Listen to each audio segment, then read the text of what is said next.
All right, this is last chance, you guys. No? It's fine. All right. All right, it is 7 o'clock. I will call the meeting to order. Please join me in the pledge. I pledge allegiance to the flag of the United States of America and to the republic for which it stands, one nation, under God, indivisible, with liberty and justice for all. All right. Can I get a motion to approve the agenda, please? I'll make a motion to approve the agenda. Motion by Councilmember Pershman. I'll second. Second by Councilmember Mock. Any further discussion? All those in favor say aye. Aye. Opposed, same sign. Motion passes. All right. Community comment. Morgan, do you have anything for community comment? I can introduce myself. Okay, let me read this and then we'll have you come up. Community presenters are welcome to address the council for matters that are relevant to the City of Carver's authority for up to 5 minutes on matters that are not listed on tonight's meeting agenda. Specific requests for information may not be immediately available, but if that's the case, we'll follow up with the presenter sometime after the meeting. The City Council should not be expected to immediately act upon requests. However, we'll follow up accordingly and may schedule items for future consideration. All right, Morgan sat through our work session, so figured I'll invite him up. You can come up, introduce yourself, and share your address. Hi, I'm Morgan, and I'm from right across the street. And I've been there for a while, but I think I'm just now coming out as openly committed to Carver, so I figured I would start showing up, paying attention, facing reality, seeing how I can help. And if you all like what I've been doing over there, I've just been running my own little landscaper's contractor's vision and changing the front corner to something I think would look really cool. And that's pretty much what I do all day. And then I walk a little dog who every once in a while will throw a fit and disturb the good peace. But I think he's mostly well received and getting along with everybody. And that's pretty much what I do over there. And yeah, so I'm here to stay. Awesome. Morgan, I think that if you're not at your house, you're at the coffee shop is where I've run into. I do go down there. Yeah, I'm invested in the coffee shop. So. And yeah, and the levee and all the trails. And I just love how Carver looks, and all the water is just incredible. And I think, like everyone, I think is a hidden treasure. And I'm hoping it stays that way. And I have a feeling so far everything looks great. So I just wanted to confirm it. Awesome. Great. Thank you for All right, introducing you yourself. bet. Yeah, Appreciate thank it, you. Morgan. All right. Up next, we have presentations and reports, and we have our guest from Southern Valley Alliance. Come on up.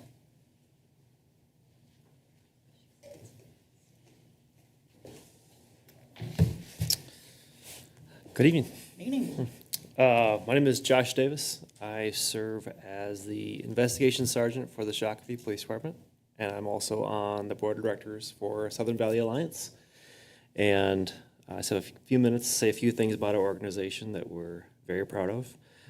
For those of you that don't know, Southern Valley Alliance is the only comprehensive provider of domestic violence services for Scott and Carver County. We were founded in the 80s, and until last year, we were based out of Belle Plaine. In January of this year, we completed our brand new building in downtown Shakopee, which is our domestic abuse advocacy center. It's more centralized for all our clients, and we're very proud of that building. That was a long process to get through, but we've already seen the results of bringing that facility closer to a lot of the clients that we serve. Since January, we have seen an incredible increased number of clients we're serving every day. In the last year, SVA served 1,118 victim survivors, which was a 27% increase over the year before. Also, our crisis line had an increase of 23%, which equals 2,251 calls to that crisis line. In the last year, we also commenced a new transitional housing program. This was kind of kicked off by our executive director, who was able to obtain some really great grant funding. And that housing program gives us 7 scattered apartment sites that we can provide to families that are fleeing domestic violence. And they can stay there for up to a year. And while they're in that program, they get intensive case management from SVA, which includes housing, education, childcare, financial assistance, job search assistance, court advocacy, all kinds of things. So we're very proud of that transitional housing program. We continue to get the word out about SVA and all that it's doing in the community. Like I said, our executive director, Christie, has done a great job of fundraising and just getting the word out about the work that SVA is doing, and we're very proud of that. Nationally, October is Domestic Violence Awareness Month, and it's the perfect time to spread information about SVA and some of the services that we provide. So if you want to learn more about us, check out our website. And thanks for having me. Yeah. I appreciate it. Any questions? I have a question. Go ahead. So you said that these numbers have increased. Do you think it has increased because of the incidents or been increased because of the awareness of the building, or what do you think attributes to I that? think it's both. I think awareness is a big part of it, but also our physical location, being in downtown Shakopee, has made people more aware that the services are there. I was talking to our executive director a few weeks ago, and we had our office in Belle Plaine. They averaged approximately 20 people a year would walk through the front door and ask for assistance. Now in Shakopee, we average more than one a day, because we're right there in the middle of a city. Belle Plaine's a wonderful place. It's just farther away, and so a lot of our clients, kind of feel like the Chaska, Shakopee, Carver areas are more towards the center of our two counties, and so a lot of our services and the people we serve are in this area. Okay. Do you think that's the same for the number of phone calls that you've been receiving? That's what I said. I think it's part of awareness as well. Okay. For that crisis line, Okay. and knowing it's out there. And we've done a really good job of working with all the police departments to make sure that the services that we offer through SVA are, I would say promoted, but given by police officers. So a couple of years ago, we developed it's called the Domestic Violence Lethality Assessment. And what happens is after a police officer has a domestic violence case, we'll fill out a lethality assessment. And it's a pretty comprehensive questionnaire, but our courts have already allowed that to be admissible in cases, and can actually affect sentencing.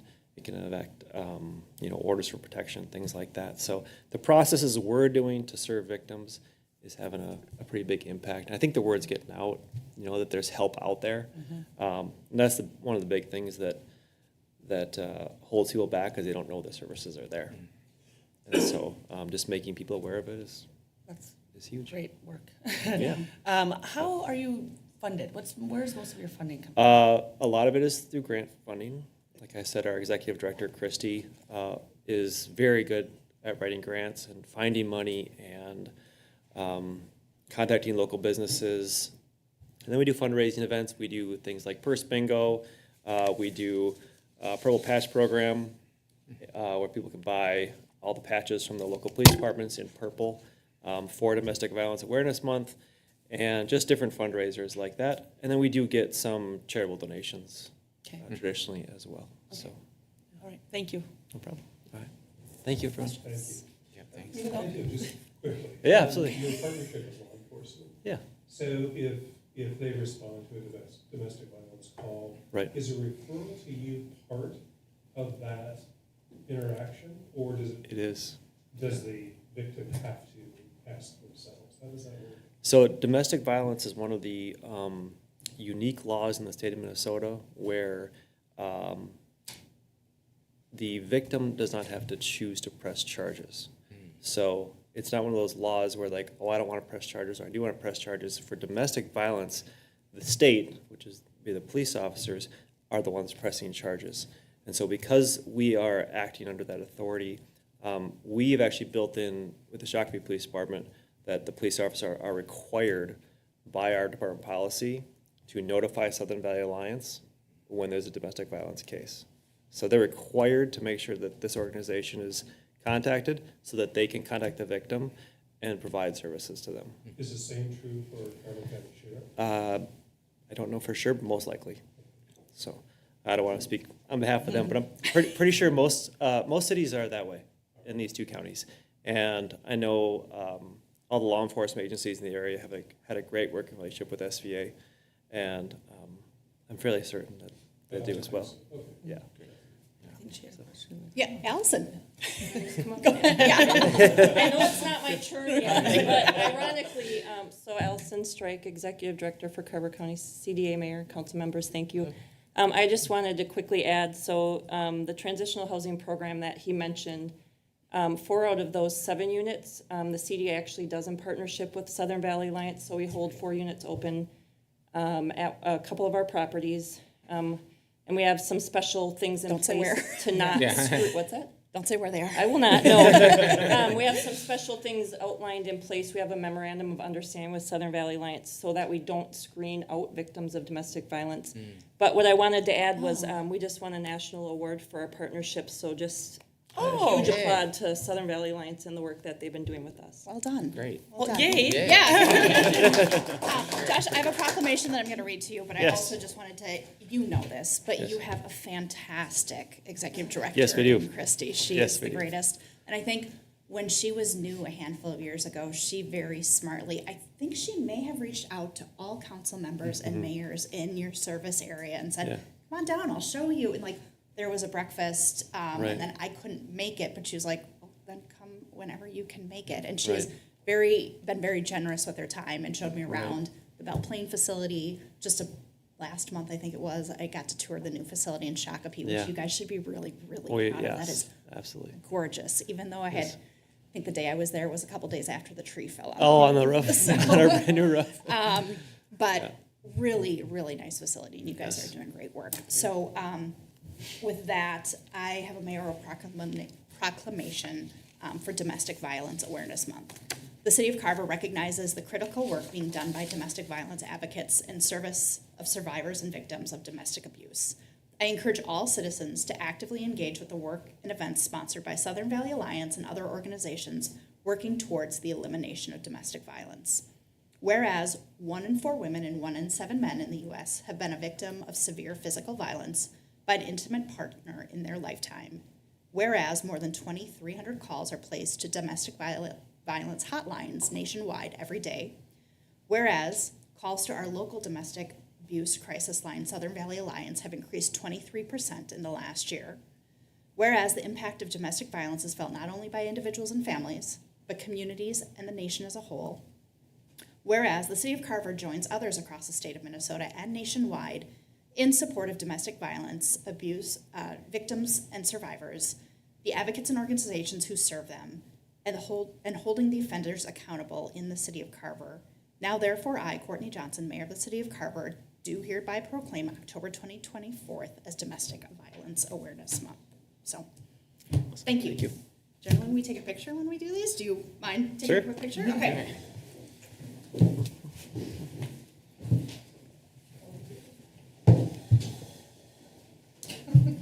Where did we? Up here. Up.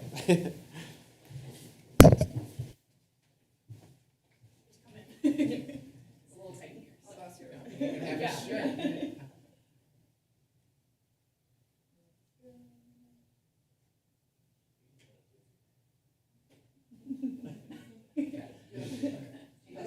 Picture? Kiddos? Yeah. You want to be in? Still no. Still no. Okay, great. Thank you so much. Thank you so much. Yeah, please do. Thanks.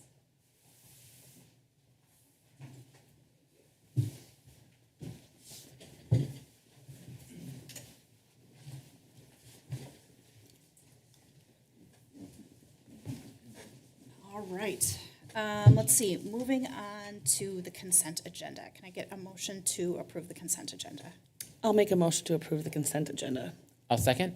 Got a motion and a second for the consent agenda? Any further discussion? I just wanted to do a couple of call-outs, probably now, before we get to the end of the meeting, but in this consent agenda, we are appointing election judges, as you guys all know. These folks are making $12 or $13 an hour, and they are giving long, long hours on November 5th. So a huge shout out and appreciation for them. Also a group that we all have a lot of appreciation for, the firefighters. We are able to increase the benefit for our retiring firefighters, $1,000, and I just think that that's a really great thing. So with that, all in favor, say aye. Aye. Opposed, same sign. Motion passes. All right. Moving right along to business items. Carver Oaks, Senior Housing Development Land Use and Application. Ms. Smith. Thank you, Mayor and Council. We'll get the screen going. In a second. There it is. Okay. Let's do this. Alrighty, so tonight we're talking about Carver Oaks. So just for a little bit of context of where we are, we're just south of the Park and Ride Station, Carver Station. So next to Carver Crossing and Carver Place. We're adjacent to Copper Hills, Olson Park, north of Oak Tree, which is the Lenore project that wrapped up a couple years ago. So some details about the project that we're thinking about tonight. The project is proposed by the Carver County Community Development Agency. The development team is in the room. I'll give a presentation, ask them to come up, be part of our discussion once we get to that point. Carver Oaks is a senior-specific project offering 43 units to residents 55 or better, which is what Allison says instead of older, which I think is cute. The project additionally includes 43 underground parking stalls, 15 surface stalls. It is neighbor to Carver Crossing, which is 68 units, that opened in 2016, and Carver Place, which is 60 units, which is currently under construction. So I drove JCP today and was flabbergasted by the amount of progress that was made that quickly. So very actively under construction now is Carver Place. So the request before the council tonight is preliminary plat. Rezoning is not required. I'll give you some more details on that in a couple slides to come. So where we're at in the process, you can see the "you are here" arrow for preliminary plat. When I was working on these slides, I had a really goofy arrow that led way off the screen because we've been working on this project for a really long time. So the history goes back to 2010, but the most recent concept that was shown for this project was 2019. So this project has been in the works. We've been in close contact with the CDA, working towards these applications for a long time. So you'll note that the public hearing was held by the Planning Commission in September, and then should the project move forward, final plat will be the final planning stage for this project. So talking about the 2019 concept plan that we saw a few years ago, so it was originally one building that had 103 units, which was a really interesting concept that I hope the CDA can make work somewhere, because it was general occupancy housing as well as senior housing, and then shared common spaces. So it was groups of people coming together in shared community spaces, which I think was a really inspiring idea. Unfortunately, due to funding and some timing challenges, the project has changed pretty significantly, so we'll talk through some of those details, but just a reminder of what that 2019 concept plan looked like. The 103 units is important throughout the approvals of this project. I'll highlight it a bit when I talk about the rezoning. So the CDA has owned this property since 2010. There were several projects that were proposed on this site, never came to fruition, but here we are, 14 years later. The beginning of Carver Oaks was included as part of the Carver Crossing review in 2015. So again, Carver Crossing is the 68 units that are there today. The project is zoned R2 PRD, or R2 with a planned residential development overlay, which is something we pretty commonly do for rezoning. And the Carver Oaks project meets the approved PRD. So that's why a rezoning is not required. In 2015, when the property was rezoned to that R2 PRD, this project was contemplated then. It was written into the resolution, so no rezoning is required.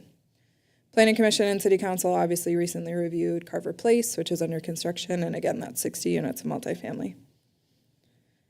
So talking about that PRD a little bit, that was approved in 2015. So thinking about density of this project, so the comprehensive plan for this area calls for 4 to 8 units per acre. The CDA owned a lot of property in this area. They owned Copper Hills, Carver Station, and the Carver Crossing, Carver Place, Carver Oaks property. So over that entire area, Copper Hills, the single-family development that was done by MI, does that feel right? Okay. Needed additional housing to boost their density to hit our requirement. So when Copper Hills and Carver Crossing went in, we knew that there was 102 to 203 additional residential units that could be on that property. So phase 1 of Copper Hills took 47 of those units. Outlot A, which is Hartwell Drive, which is Carver Place. Yeah. No, 1591. Is that Carver Crossing? No, that's 93. 1593. Okay. So Lot A was Carver Crossing. So the 2015 resolution with the preliminary plat for the rezoning called for an additional 0 to 103 units that could be added to the site. So you take Carver Place, 60 units, Carver Oaks, 43, you get to 103 units, rounding out the site for the residential component of the project. On the screen now is the technical preliminary plat that shows how the lot will lay out. And then getting into some other details. So this will be the view of Carver Oaks if you're standing at the Carver Place building. So this is the direction facing JCP, so the parking lot will be in front of the building. It's situated on 1.43 acres of land. The building in total is over 61,000 square feet. It's a mix of one-bedroom units and two-bedroom units, so there's 32 one-bedroom, 11 two-bedroom units. There are community spaces throughout the building, including a craft room, library, gym, community room, lobby, and mailroom. And similar to Carver Place, the building includes offices for CDA staff. Here's the general layout of the site, so you can see the additional access being added on Hartwell Drive, which is here. So Olson Park is generally in this area here. Here's the additional access into the Carver Crossing, Carver Place, Carver Oak site. The southerly access here. You can see the 15 parking stalls in front of the building, along with the layout of the building of the 43 units for Carver Oaks. General layout of what a floor plan might look like. Some additional information was included in the packet, but a general layout of the building. And then a close-up look at what the different units will be. So on the left is a two-bedroom unit, on the right is a one-bedroom unit. So you can see the general layout of the building. Is that in-unit laundry? Yes. So the closets here, and here. And then two things that are important, the landscape plan is on the left, and then the photometric plan is on the right. So the CDA is proposing a really generous landscape plan. So 34 overstory trees are proposed, 214 overstory trees and perennial plants. And then the photometric plan on the right shows lighting on the site, so making sure that light won't impact neighbors, making sure all light stays within the site to the best of our ability, while also allowing for safe space for people to use the site. There is a connection to the trail system with Carver Oaks. So the Planning Commission reviewed this project at their September 19th meeting. Notice was sent to 130 households or property owners, so that's 350 feet of the property boundary. So Carver Crossing was included in that, so that's 68 additional units. That's why it feels like a higher number than usual. Notice was posted in the Waconia Patriot and posted at City Hall. We had 3 residents at the public hearing on September 19th. 1 was in favor, was looking forward to maybe moving in someday. And then 2 provided some feedback about lighting concerns and landscape concerns between Oak Tree, which is the Lennar development just south, and the Carver Place and Carver Oaks project. I would say in general, a lot of the questions were related to Carver Place, which is the project that's currently under construction, as opposed to Carver Oaks. But from that public hearing, the development team and staff committed to working on the landscape plan for Carver Place, which is the building already under construction. The lot for Carver Place extends all the way to Hartwell. So we are looking forward to working on this area of the site that's circled to put some plants there as we can. It's a pretty tight area with a pond, but we're going to focus on that area when landscaping is being installed to either do bushes of some type or arborvitae trees to provide some screening from Oak Tree to the Carver Oaks garage. So you can see that cars will be going in and out. So there were some concerns about headlights exiting the building at night going into Oak Tree. So the development team and city staff committed to working through that when the time comes with a landscape plan. Here's a view of the building. So the top, again, is facing JCP, so it's the front of the building. The side on the left is the side that will be facing south towards Oak Tree, north side of the building, and then the exterior of the building on the furthest west side, which will be along Hartwell Drive. So the request before the City Council tonight is preliminary plat review. Next step, should the project move forward, a final plat application would be required. At that point, staff would do an additional review. Planning Commission would look at it again, as well as City Council. That's when you'd also see the developer's agreement as part of the final plat application. So I'm going to invite the development team to come up. If you want to introduce yourselves, we can start the conversation. Welcome.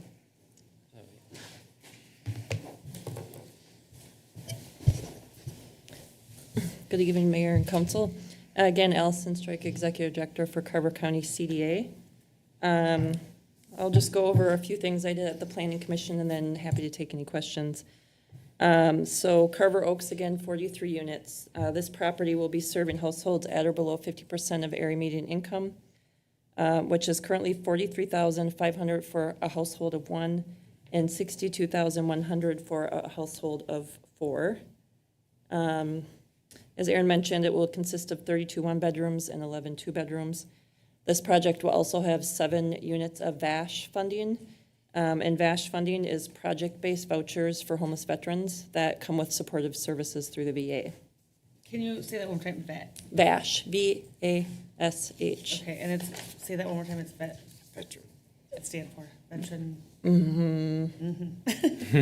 I don't remember what the acronym stands for, but it's Okay. for homeless veterans. Okay. I can look it up quick. Yeah, they're vouchers, so the residents pay 30% of their income, and then the rest is subsidized, and then they get supportive housing, or supportive services through the VA. Okay. And how many units? Did you 7. 7. And it's Veteran Affairs Supportive Housing. Thank you. Yep.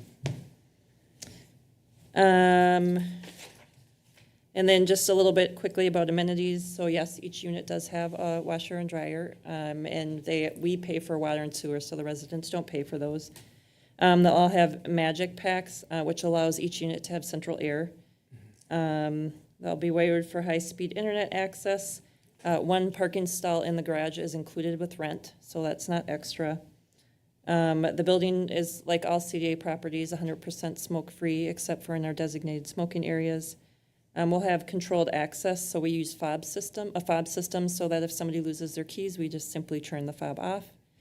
And cameras, and then Aaron touched on the rest of the amenities, but happy to take any questions. Questions? Go ahead, Reed. Yeah, I'll jump in first. So I was the planning commission liaison. So Aaron stole my thunder. Yeah, it was great to get some resident feedback. So they were generally receptive. Again, their concerns were absolutely legitimate and things that I remember reviewing this when I was on the planning commission, the lighting and all that stuff, and the development team was very responsive in cities. So I think that's exactly what we wanted to hear, that the residents had the same concerns that we did, and that that we're happy to try and mitigate them with, like Aaron said. I think one of the other things that was the elevation, right? This property is slightly higher than the rest of the houses, so that was kind of the big concern of the, traffic coming in and out at, I think it was 15 to 10 feet above. I don't know if Aaron, Aaron Schmidt, whatever. So just kind of keeping those things in mind and being mindful for the resident concerns. And then 2 other things was, hearing from the residents of they didn't, how long this process takes, right? Some of the people were talking about the one we had just did, and it had been going for 4 years, and until they see the steam shovel in the backyard, they're, not sure. And then I was actually listening to the county board meeting where you did this presentation of, there was another project which didn't get, you had ready to go but didn't get funding, and just the amount of work it takes to have the land, have the plan, and then get all the funding lined up and get the actual project, steam shovel in the ground. I know we've been working on this a long time, and I'm glad that it was able to, all those things to meet up, and we could get this, especially for senior housing, right? That seems something that doesn't have a lot of around the area, at least not that I'm aware of. So I'm very happy that this project's moving forward. Christie? So when you said 55 and older, so does anyone who resides there, then you can't have an adult child, someone has a 30-year-old son or whatever who wants to come and live with mom now because she's got a 2-bedroom. Is that allowable or not? It is. So there is specific federal language that basically allows us, it's a federal statute that sort of allows us to discriminate, for lack of a better word, because otherwise, if you had senior housing, you'd be discriminated against families with children. So there's a specific law that allows you to have senior housing That's what dictates the age. So 55 and better, the head, co-head, or spouse has to be, and then you cannot have minor children, but you could have somebody else in the household who's 18 or older, just nobody under 18. Okay, okay. But, you know, we have 3 senior properties, and I've seen that maybe once, where somebody had an adult child living with them. Okay. Well, and, you know, this is not good nor bad, because it could be someone needs a little extra help, and their, you know, child moves in Yeah. with them to help out. So I was just curious about that. For transportation, do you provide any type of, you know, a small bus or something that, for transportation for these units? You know, we don't right now, but it's something we've been talking about, trying to figure out before the building opens. And so we have a resident service coordinator, and I forgot to add, there will be a resident service coordinator specific to this project. It's required as part of the funding that we got. And it's really meant to help the seniors age in place. But our resident service coordinator has been working with our other properties to get like some fixed route services in, where it'll pick up the residents and like go to specific routes. And they just started that, I think, in Waconia. I should know because she was just talking to me about it. But I'm pretty sure in Waconia that's going to start. So, and Norwood already has something, because they have one of those buses that the city owns. But it's definitely something that we've been looking about. And when we met with the commission, the Chanhassen Commission on Aging provided some feedback for this project. That was one of the things they want us to look into. Yeah, because there's been some, I've had some discussions about that, about we can provide these units, but if you can't get anywhere, if you don't have a grocery store nearby, if you don't have a pharmacy nearby, how do you get there? Especially when we have more limited transit out, Right. as we get farther out in the suburbs. But I'm glad to hear that you've been working on that. So my last question then is for Aaron. And if we want to go back to the lighting, I guess the lighting plan that you had showed. When we're coming out on the southern entrance on Hartwell, is there a light fixture at that entrance? So when people are coming off of Hartwell and turning into that, they can see that turn? Street light? Yeah, street light, thank you. That would have been in the last phase, but I don't remember if it's in there or not, to be honest with you. Yeah. Because the street extension was done in the prior, in Carver Place. Okay. Steve is saying maybe not. Hi, Mayor, Council. Yes, sir. Steve Dunbar, owners rep on behalf of the CDA. And just trying to think back to Carver Place, I think similar to the photometric plan for Carver Oaks, it was an attempt to not have spillover off property lines. So I would be surprised if our project specifically had it, but I can't speak for the street light on Hartwell specifically. Okay. Just makes me a little bit nervous with cars coming in and out of there, that there isn't a streetlight, especially because we're in a higher density area than just, you know, a single family where we might have one car leaving a night, or you could have many cars coming in and out. I've driven through there at night, and I don't remember if there's a street light, but I don't remember it being particularly dark. But Okay. good route to take on the way home. Yes, and it's, like I said, it is hard to know too, you know, which way they're gonna prefer to come in and out. I will be But think- driving on the way out. You'll all be driving by there? on the way? Yeah. Okay. We'll see there. Okay. So anyways, I think that might be just something that we need to look at, a number of cars that are gonna be using those parking lots and underground. Yeah, and maybe it's not even on the south side, maybe to give some space to Oak Tree. It's on the north side too, but Right. we can explore that. Right. Okay, thank you. Lori? Yes, I do have some questions. Does it show on any of the diagrams where the trash and recyclables? I'm wondering, is it to the left of the garage? It is in the garage. In, Yeah, so you might see like what looks like where like a trash enclosure might be, but that's like a concrete slab for us to push them out and just set it outside so that they get access to it when they, on pickup days, and then it'll go back into the garage. okay. And then the resident service? Is there, you Sorry, want to was- add did something? you have more? My apologies, I was just gonna try to highlight, there's a trash and recycling chute on each Yes, I floor. saw that, Yeah. but I didn't know where's the Then be garbage truck go. collected down below. Down into the garage. But right outside of the garage? Oh, right, when the trash company comes to pick it up, yeah, we'd push it outside, they'll empty it, and then we put it back into the garage. Okay. Unless we get lucky enough for them to come and take it out for us, but that's getting harder and harder to do. The resident service coordinator, are they live on site, or that's somebody in the office? So it'll be somebody that we hire, and they will spend a certain amount of time at the property each week. So they'll be available like in the office, or to like go and meet with residents. So the resident service coordinator that we have right now that serves all of our residents, like she goes out to properties and meet with people, but we will have somebody specifically on site for this building. All right. And then one more question on the parking. I understand the 43 stalls in the garage. I'm surprised at the 15 stalls, so I'd be curious to see what other council members think, or Aaron, how we came up with that number. I feel like that's a little low when you start thinking of staff and guests or family visiting, or even if somebody has, if a resident has someone come into their home for some type of service. I agree. I thought 15 just seems a little small. So I small for me. can tell you between Centennial Hill and Chanhassen, that is 68 units, and Crossings and Waconia. So I was at Centennial today, and we have less than 15 units there, and it's never full. Neither is Crossings. And that parking lot has maybe 15. I mean, they're both pretty small. I don't think there's because predominantly all your residents are gonna have one vehicle, they're all gonna park downstairs, they're not gonna take up any, especially in a building where the parking, they don't have to pay for the parking, it's included.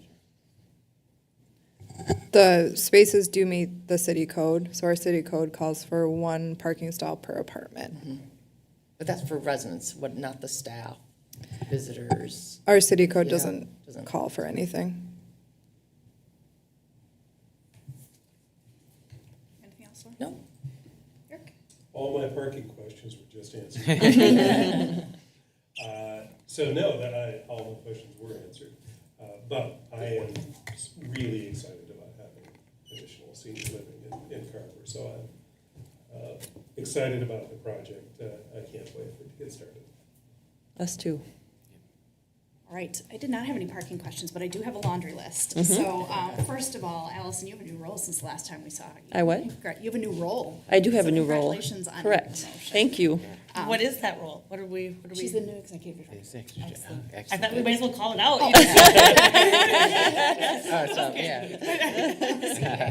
So congratulations. Thank you. Also, while we are spreading kudos, read what you didn't mention about the planning commission meeting is that there was one resident specifically who sang Erin Smith's praises and said how great she was to work with Yeah. and how fabulous she was and how she walks on water. So very well done. Let's see. Just this image that we have up here, I was taking a look at it. Those exterior areas with doors on them, are those for the magic packs? Because these do not have balconies, correct? They do not. Okay, and am I looking at the right thing? Those are the magic pack rooms? Correct. Yes, correct. Fantastic. Let's see. You talked about staffing of this. Sweeping generalization, but in the city of Carver, our residents love our seniors. And there's been a tremendous amount of engagement with the seniors that are at Carver Ridge, the assisted living apartment building. Would there potentially ever be any engagement opportunities with residents, families, and your residents here? Yeah, I think we would be open to that for sure. Just throwing it out I there. mean, we have, the good thing is we'll have some nice community space in the building. To, and that was, to Aaron's point earlier, what we had really envisioned when we wanted this to be one building with Yeah. some shared community space. That was really what we were aiming for. It's just too bad that the funding and the timing didn't work Yeah. out. I echo Aaron's thoughts, and hopefully that will work out somewhere in Carver County for you guys, because I do think it's super cool. Let's see. I just wanted to, kind of talk about, Aaron went through the history in depth, but you guys were tremendous.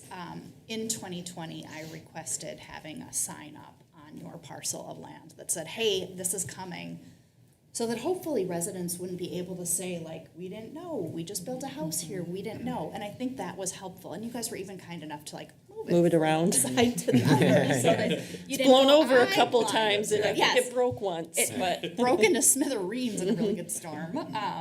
So thank you for doing that. This may be more of a Carver Place question, but Aaron, you talked about the opportunity for plantings to prevent those headlights. But is there any opportunity to put a fence up along the retaining wall that kind of would prevent headlights from going into if people's I- living Yeah. rooms? Oh, You gonna answer that, or you want to defer to Jorgen? I'll touch on it real quick. Both can if you'd like. The true professional speak after me. One thing we were talking about in following up from the planning commission was exploring the landscaping opportunities with native grasses and obviously plantings, and respecting the fact that there's a utility easement that runs there as well. So I think our first effort was landscaping, but I won't speak for you, but never say no to a fence Okay. opportunity as well. So I think our first option was trying to make it more passive with natural grasses and landscaping, and respecting that easement and working with that space. But that was our first attempt.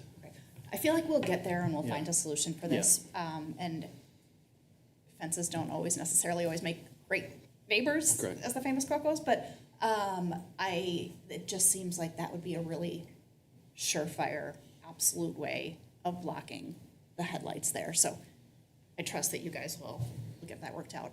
Kind of conversely, as far as kind of light pollution and spillover, I noticed when I've been driving through there, some of those homes off of, I think is it Chestnut, have some really high-powered floodlights in their backyards. Will these units come with window coverings? Yes. Okay. Okay, so I wanted to make sure that, let's see.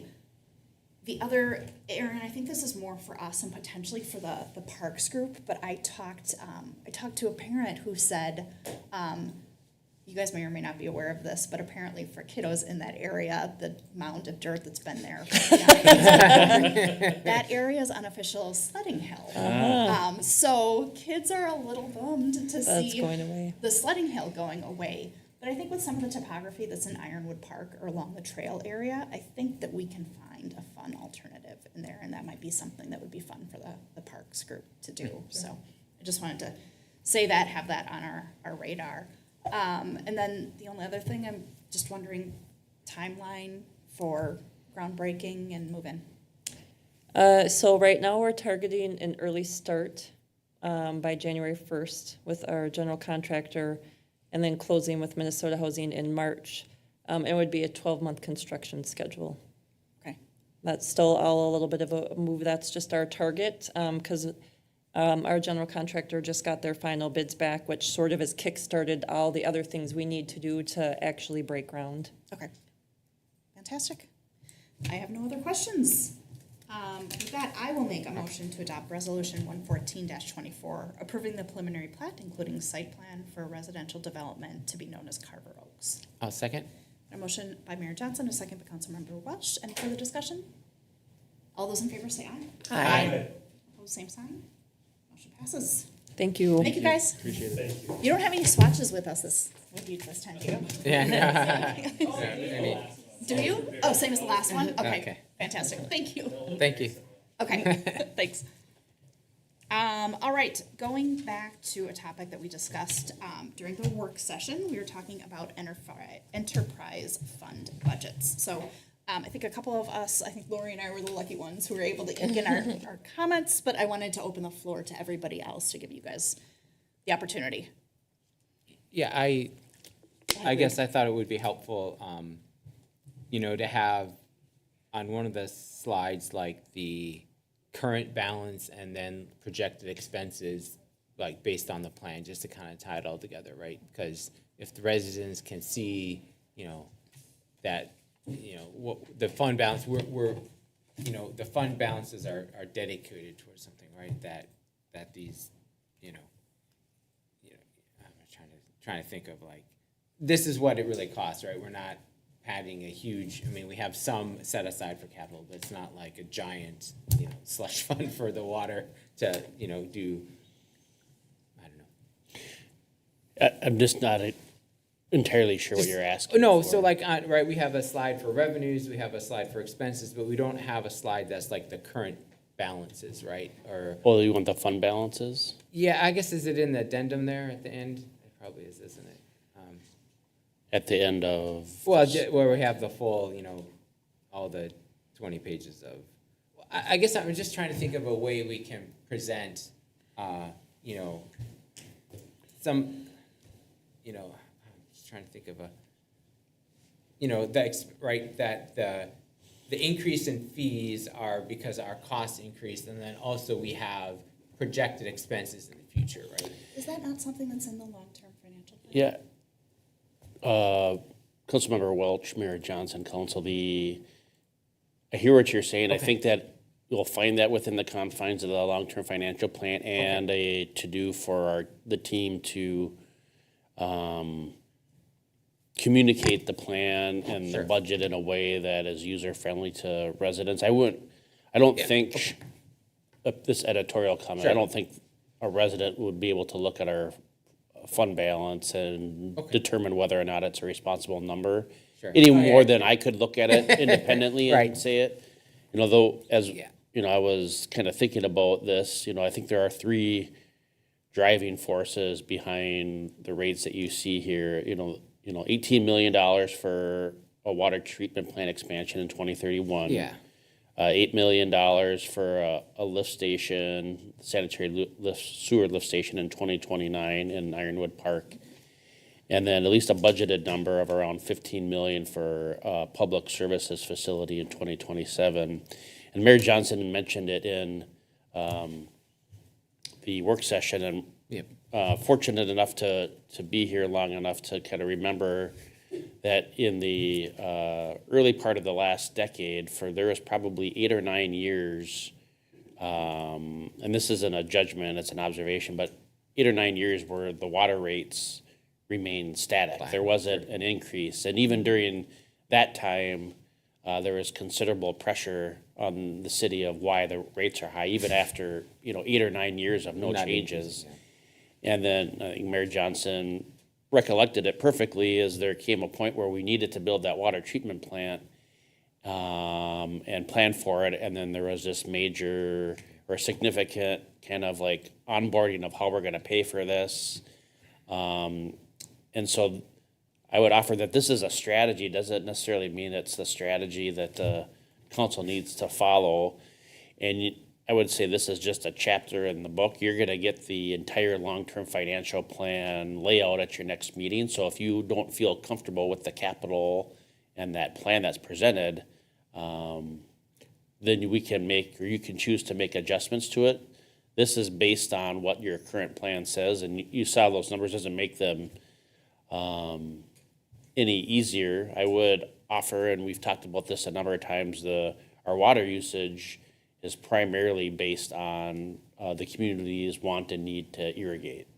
And so it's, we're planning for the peak demand, and that's typically in those July, August months, and it's, I don't know what the calculation is, I don't know if we need to get into that detail if you want to, but I would just offer that it's planning for that, and at some point in the future, we will even out as far as an equilibrium goes, as it relates to our taxes, as it relates to rates, because every time we, whether it's an apartment unit or a single family development, more users to pay for these costs balances out that system.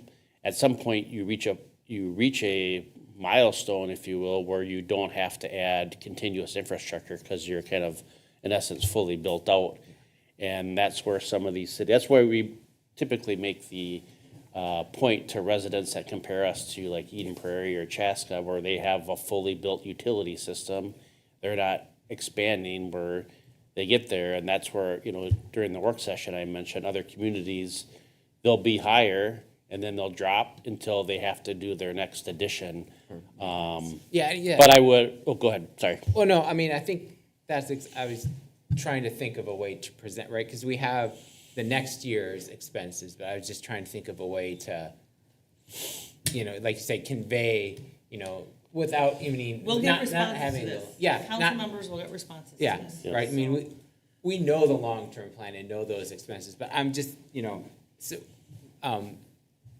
is this kind of proposal we're going to do at the public hearing for the fee thing? I'm just kind of feedback. I mean, Yeah, so the way the process works is you're seeing this fees as a part of the budget. Then you also see the fees, not just for 2025, but for the balance of the 10-year plan within the long-term financial plan presentation. Then the public hearing for the fee schedule, is there a public hearing for a fee schedule? That's at the December, maybe? It's at the December meeting. I think it's planned for the second meeting in December. So you'll have a number of opportunities the public hearing is based just on Yeah,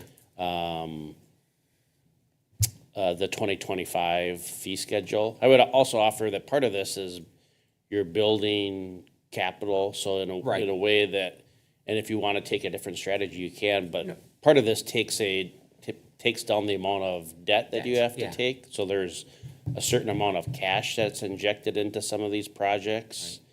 Yeah, Whereas if you went another approach, you would maybe take down some of these rates and say, well, we're gonna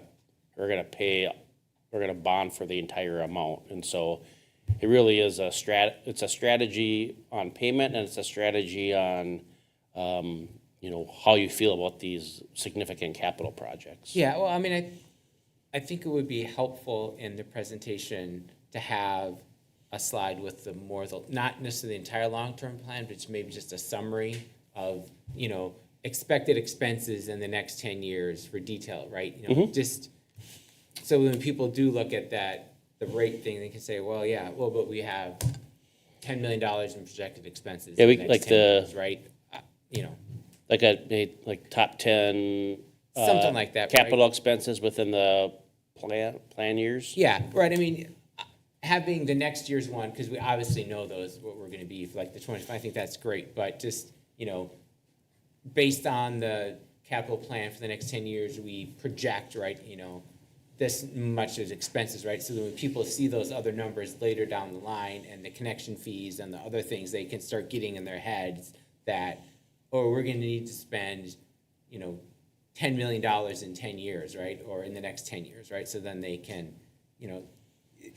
see that it's going towards something. I guess that's how I kind of think about it, right? When Yeah, you we just can do that. See numbers in abstract, it's kind of hard, right? I mean, we obviously know the plan itself, but just as a presentation, I think it would be helpful. Feedback. That's all I have.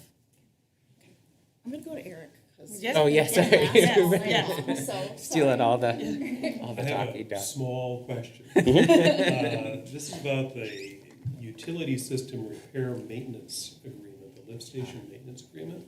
Is that, so we're farming that out? That's not work that we can or want to do ourselves? No, we do I would say daily maintenance and testing. There are,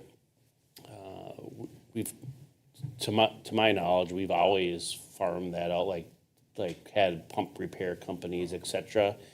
It's just we are following I would call it a more robust schedule of getting it done. So it's scheduled and coordinated as opposed to, we should really get that Pump lift making a station. funny noise. But it's a degree of specialty work. Correct me if I'm wrong, Aaron, that we don't have the resources to have someone on staff to do that work day in and day out. Am I hitting the right notes on that? Yeah, like checking impellers and seals and just getting on an annual program, so you can prolong the life of those pumps, for example, versus, we're buying those 2 pumps worth $70,000 for Spring Creek next year, potentially. It's to help extend the life as long as we can, so the replacement is as far out as possible. Did we ever buy a spare pump so when one goes down, we don't have to? Yes. have it Yeah. brought out and Yeah, we check it? did. Yep. Okay. That's it. all right, thank you for letting Sure, me. no I'm problem. sure it wasn't No last all night. Couple of questions. So the base fee for the sanitary sewer is new this year, and you've mentioned that we ran in a deficit in prior years in this area. Is that That was stormwater. That was the stormwater, okay. So, all right, I'm good then on that one. I'm trying to remember what Lynn said. So it was number 4, and it was about the new meter reading system. And so it's about $190,000. She said $189,000. But she said, and I'm trying to remember, it's been an hour between meetings now. So there was something about we're going to get this installed, but they're not all on it, or something isn't going to be completed if we get part of it. I mean, this is part of it. Correct. So this is a system. Think of 2 antennas on top of the water towers that reads the system.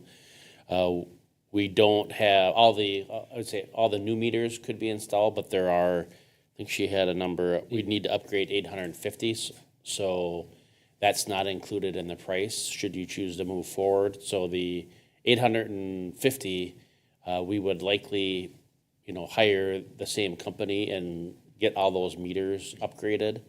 So that's the part where she's working on a proposal for that. So there's, this would be an example of something that you have, I would offer some flexibility with, where some like pump repair and replacement, not as much. It's a value proposition, if you will, where if you considered like the amount of time that's spent and the resources available, but you could say, you know what, that's just not something that, we won't need to do in 25, maybe we're gonna do it in 2030, where there's more people to pay for them. But what we'll do is we'll do a hybrid, and as we get new builds, we'll make sure that they have the proper MXU, so that when we are ready to go, we can literally push the button and get them going. So there are, I would say, a number of those little pieces in there that you could say, no, this is a means. Now, will that reduce the amount of proposed increase that we're suggesting or recommending for 25? No, but maybe it's a series of those that over time makes a incremental change. Okay, because for me, when I was looking at that dollar amount of $190,000, and it was saying a day and a half of work, yes, it's a day and a half of work, but our employees are here to also work. So when you're looking at, about 15 days out of a year, when something costs $190,000, that's not fully online. That Correct. To me is something that I think I would like to, at least for me, I'm mulling around a little bit, is something to think about, because it's not fully online at this point either. So, okay, that answers my question. Thank you. While we're on the topic of that one, can I interject a Yeah. question? So I'd be curious to know, Lynn mentioned, okay, thank you. Lynn mentioned the option to be able to monitor your water usage rate in real time using this at residents that I could see.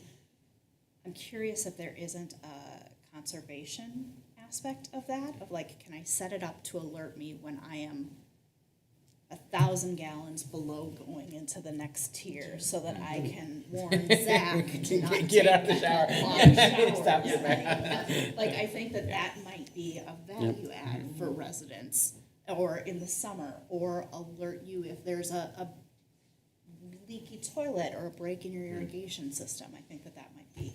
Yeah, we could, you can plan for it in your capital plan and not actually go through with it until you feel comfortable with all projects. But what we could do is early in 25, we could have the company that sells this product come to a work session and do a presentation on what it does, how it works, both on the internal side for the city, but also how it interfaces with residents and what they could use, and then you'd have a better line of sight to how it works and the pros and cons or cost benefit to investing in it. Yeah, I'm just curious if there's a conservative. Yeah, I don't know. I mean, I don't know. Do you need it? Do you want a full presentation? I think don't know just that I need some, it. a few answers to Yeah. say, Yeah. can you do this proactively? Set up. Alarm Set yourself up an that you're alarm. that you're hitting the next water tier. Get out of the shower now. Yeah. Yeah, I can get a quick answer to that. Okay, thank you. All right, any other comments on enterprise funds? Do you have what you need from us? Yeah, do you have what you need from me? I think so. I'm good. So, because you won't see this again, so you see the long-term financial plan at, I think that's the next meeting. And then you'll see the fee schedule at the last meeting in December. Do you need more time on this or other opportunities for discussion? I was going to ask, when we have the next one come through, will this part of this presentation, will we be able to will this be intermixed with it, so that if we have questions back and forth between looking at things? Well, it's available on the website. Okay. But You're not planning to present it that way? No, it'll be presented just as the long-term financial plan. I do believe they have, I'm thinking about that again, we do show like the top 10 expenditures planned within the plan year, so that'll be built in. How about, could we just go through it, and then, or when you go through it, if you need additional information, we can get that for you. If you Will it be want it work in the session, or packet, will it be at work session, or will it be at regular meeting? the long-term plan presentation will first be at the work session, just to make sure that you support it, and then it'll come to a regular meeting for adoption in November. Could you just include this again, maybe in the packet? Sure can. And we can reference Yep. back and forth Yep. if we need to? Thank you. Any other requests, comments? Yeah. Okay. For me. Moving on to communications. Eric? Yep. They're off the, Make keeping it them on his first. toes, yeah. Going backwards. So I attended the Southwest Corridor Transportation Coalition meeting with Brent on September 27th. We got an update on Highway 5, that there's going to be a lot of construction on 5, and a new entrance to the Arboretum, but it's actually running a little behind and won't start until late 2025. And that'll go through 2027. We got an update from Kevin Stone, who's with the National Association of County Engineers, and that was an education on if you want to ask for money from your Congress or Senate members, you go to the staffers. That is where you start, and that's where you live if you want to be successful asking for money. So we got an education around that. And the importance of asking every year and having to re-educate new staffers because they cycle through quickly. But it actually really was an interesting conversations, I think, about the people that we've had come through here on the levy and how we've asked for money for those kind of projects, the strategy for securing those monies. What else? Anything else relevant from that meeting? Okay. Also attended the Southwest Transit meeting. There was a discussion about how successful the Renfest and Renaissance Fair buses were. But another part of that is, so Southwest Transit wants to expand event services like that. But there's also an issue with the number of buses that they have that don't go downtown anymore. So a fleet of over 50 buses that isn't utilized. And while they want to support these big events, in order to keep the buses to do that, you're going to have to expand services. So a discussion of how do you use those coach buses for service within the communities, so running routes in the communities that Southwest Transit serves. So that's another discussion point. We will be talking about, I think, the cost for crime. There's a meeting scheduled for that, correct? Okay, so that's coming, but we didn't have that discussion. Pardon? Right. We didn't have that discussion in the Southwest Transit meeting. That's it. I don't have any updates. One of them, I'll piggyback a little bit off of Eric there. So brought that tonight. So Southwest Transit offered rides for steamboat days, as they always have. We added the parade bus, usually the parade route in on Sunday. So she wasn't, my contact she didn't have it broken down for me, but we gave out over 500 plus rides over the course of Saturday night and Sunday afternoon. So I want to, they're very helpful here for those events, and I'm glad to hear the Renfest went well too. But I thought that was nice to know that over 500 people took the ride rather than driving down and trying to find parking spots. Tomorrow night we have HPC, so we'll be back here for that. I also wanted to mention, as we look at our Carver flag here, that Brian Newstad, who was a resident here in Carver, who created that flag and donated to the city and donated some of those flags to Lions events and things, he did pass away. So he lived just up on the other side of the block here. So I just want to, say that and say thank you, post here to Brian for the times that he, helped out and certainly donated time and things to the city. So Thanks for mentioning. Yep, that's all I have. Great. The only thing I had was the Planning Commission meeting for September. So not only did we discuss the Carver Oaks that we just had for a regular meeting, they went over the United Properties and Les Schwab concept plan. So the good news is the developer took our feedback and made changes to the design, and the planning commission was generally receptive to their design improvements. So I think we'll be seeing that next meeting, Aaron? Okay, so, and then we went through the zoning ordinance again, and they did yeoman's work reading through pages and pages of zoning documents. So is that one also relatively ready for the council too, or do we have one more review of that going through? I think, no, that's Brent's hold up on that one? Okay. Brent's the whole. No, I think but, it's on our calendar for January. is it, okay. No, and then, having, like you said, we had 3 residents, and 2 of them stayed for the entire meeting and went through all the zoning stuff too. So that was good to get some more community involvement and have people in attendance, which is good to get feedback. So it was very, very helpful for that meeting. That's all I have. All right. Number Oh. updates. Oh, sorry. Oh, sorry. Okay. Let's see. Sorry. September 18th through the 20th, I was at the League of Minnesota Cities board retreat. The board does that every year where they kind of break away and talk about priorities for the next year, and also do some team building stuff. We had folks from the Kentucky League of Cities in to kind of just provide a different perspective of how different leagues work and how different leagues are organized and how they do things, which was really insightful. September 26th was the League of Women Voters Candidate Forum. A couple of folks who you might know who are running for office were here. That's always a really good way of learning about candidates and what they think about different issues, especially more so in the world that we live in without a local newspaper. Or not without a local newspaper, but with the Chaska Herald going away, and I think folks kind of trying to figure out that the Waconia paper is our official newspaper.